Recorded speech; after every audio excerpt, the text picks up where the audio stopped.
Hello, hello, hello. Welcome to tonight's show. I am so excited. Of course, Facebook has to have time to gather the audience. So, as everyone is logging on tonight, I am excited about this topic tonight.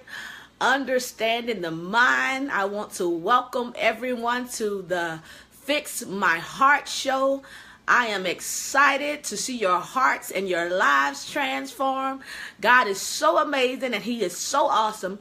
And hopefully tonight this information you're going to be able to take in and it's going to transform your life. Thank you so much for joining me. Invite your family, invite your friends. Feel free to relax, to comment. You might want to grab some paper. It's going to be some great information that's going to be shared. And so we're going to get ready to get started. So tonight's topic is understanding the mind. On last week, we talked about the heart. What's the heart? The heart is comprised of the mind, the will, and the emotions. So, in order to change your heart, you must change your mind. And we went briefly over it last week on how to change your mind. So tonight, we're going to really begin to understand what is the mind. What is this thing we call the mind? Now, remember on last week, I told you that your mind is the spiritual element. So the mind is the spiritual element in an individual that feels, perceives, thinks, wills, and especially reasons. Your mind is housed in your brain. Your brain is physical matter and your mind is spiritual. So keep that in mind on tonight when I'm going over these terms tonight. So just like the heart is composed of three different elements, the mind is composed of three different elements. So you have the conscious mind. And the conscious mind, it communicates to the outside world and the inner self through speech, pictures, writing, physical movement, and through thought. The mind, the information in the conscious mind is taken in via some of the outside internal stimulus from your environment, and the results are thrown up instantaneously in your consciousness. So the conscious mind is what we see, what we see. Okay, so then you have the subconscious mind. The subconscious mind is in charge of our recent memories and is in continuous contact with resources of the unconscious mind. Any recent memories are stored there for quick recall. Current programs that run our everyday lives, such as our recurring thoughts, behavior patterns, habits, and feelings. So, the subconscious. The subconscious is very important because that's where we pull information from each day in order to live our daily lives. When you are driving down the road, you are operating from a subconscious mind in order to drive. You don't have to think in order to drive. So that's when your subconscious is operating. Brushing your teeth. Everyday activities come from the subconscious mind. Where you work at, your phone number, how to cook certain things. Those all come from your subconscious mind. Okay, so now we're going to talk about the unconscious mind. The unconscious mind is the storehouse of all memories of past experience, both those that have been repressed through trauma and those that have simply been unconsciously forgotten and no longer are important to us. It is from these memories and experiences that our beliefs, our habits, and our behaviors are formed. Long-term storage place for all of your memories and programs that have been instilled in you since birth. So the unconscious mind contains everything from the time that you were conceived in your mother's womb until the current time. So you may be saying, well, what is the difference between them? Okay, so the subconscious is a storage place, and then the unconscious is a storage place. But the unconscious is like a long-term storage. So say, for example, outside of your house, you have a storage shed. And you may not have enough room. That's for stuff that you're going to need, like your lawnmower and things like that. Well, if you need something you're going to need to be stored long-term, you would go get a storage shed. So, and that is at a different location that is stored away for long-term use. Say if it's something that, an antique or something like that, that you don't have room for in your home right now, you would go and store that in a long-term storage. But the things that you're going to use rather quickly on a daily basis, or maybe a weekly basis or a monthly basis, you will store those in your shed outside. That's the same way that our subconscious and our conscious mind work. The subconscious holds the things that we're going to need readily available, like every day or every week. And then the unconscious mind stores memories from years ago. So, I talked to you all about healing your heart, fixing your heart. That's what this show is all about. So, in order to do that, you have got to heal your unconscious mind.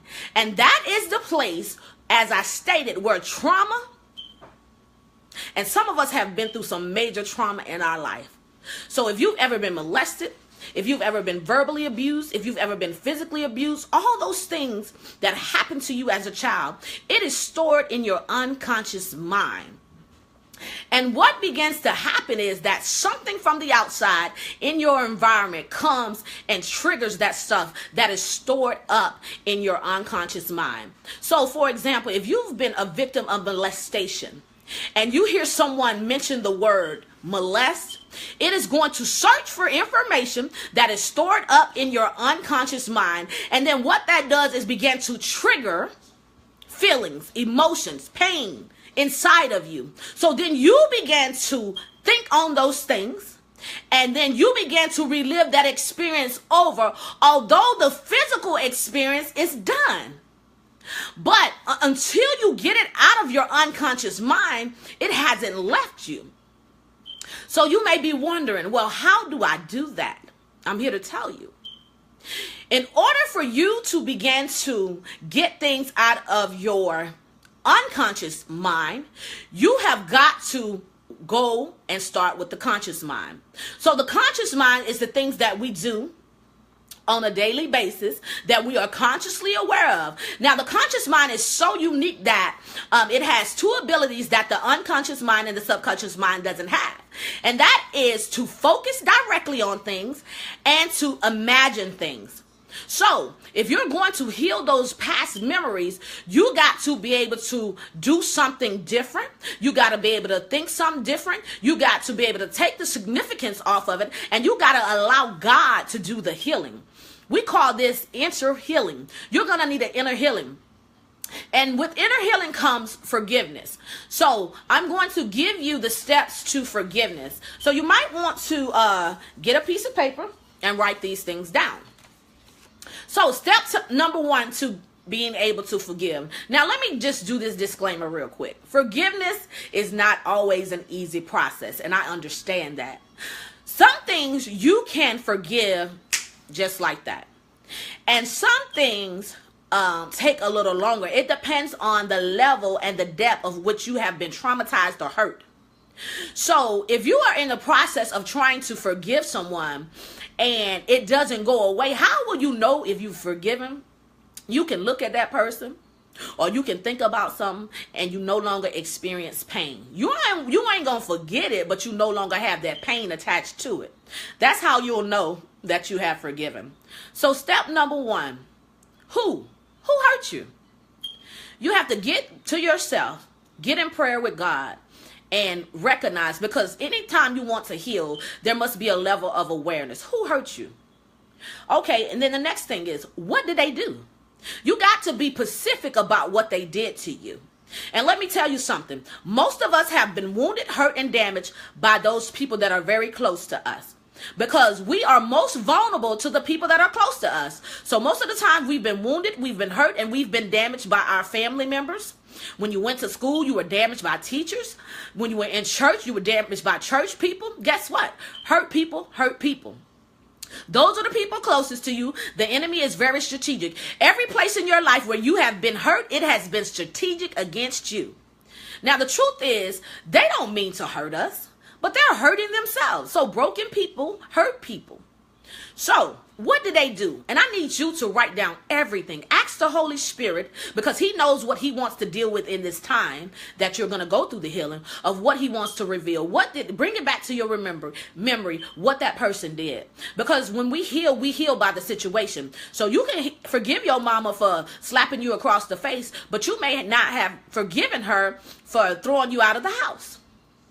So each situation, you got to forgive for that particular situation. Then you're going to declare and decree your forgiveness. You're going to speak this thing out. You may not be able to be right in the midst of your parent or whoever hurt you, but you can speak it out. Because when we speak it, it gives life to that thing and it gives power. So you begin to say, I forgive her for what?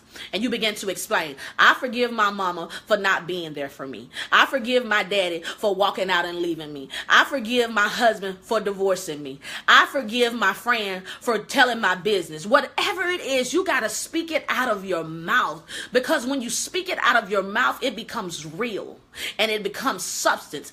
And then that's when you begin to heal. And then also, the next thing is, what did you make that thing mean to you? When your daddy walked out on your mama, did you take the blame for it? What did it mean to you? Did it mean, oh, he must have left my mama because he didn't love me anymore? Did you make that mean that to you? You got to recognize what that person did, what you made it mean. Because the truth is, when people do things based off of different things in our life, we internalize it and we make it mean something to us specifically. Now, what they did may not be what you exactly made it mean. So you got to recognize and understand, what did I make that thing mean to me? Okay. And then once you do that, then you got to be able to create a new belief, create a new truth. My daddy walked out on my mama because my mama and my daddy were having problems. It had nothing to do with me. Then that's when you begin to let yourself off the hook. That's when you begin to know, look, my daddy leaving ain't had nothing to do with me. And then that's when you free yourself.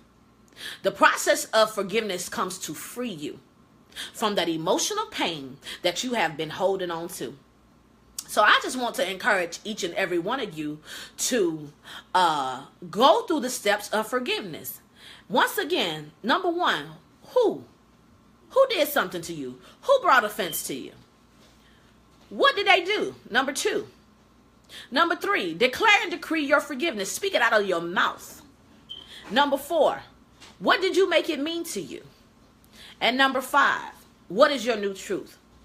You know, in this life, we're going to go through things. And everything that we go through is stored up on the inside of us until we deal with it. People, things just don't go away. A lot of times people say, well, I'm going to just put a wall up. That's a hurt place. And what you don't realize is that thing is causing other effects in your life. So you can't say, I'm just going to put a wall up and I'm fine, because walls are not fine. Walls are a false sense of protection. You're trying to protect yourself. Let me tell y'all something. We can't protect ourselves. As much as we try, we can't protect ourselves. Because the truth is, the moment that you come in contact with things and other people, it can be a collision of bad things that can happen. So we have to depend on God in order to protect us. He said he would protect us. According to Psalms 91, he said he will protect us. So I want to encourage you. Those places where you've been hurt, where you've been wounded, where you've been broken, where you've took on hurt, where you took on walls to try to figure out, where you took on walls in order to protect that hurt, you need to let that go and allow God to heal that. And like I said, you're going to have to go through the forgiveness process. You're going to have to walk through this. And let me warn you, the forgiveness process can be very painful. Why? Why is it painful? Because now you are forced to deal with the feelings, that emotion part of what you refused to deal with the first time, because you kept saying, man, this is so painful. The truth is, the way your life looks right now is because of the things that have occurred to you and that have happened to you.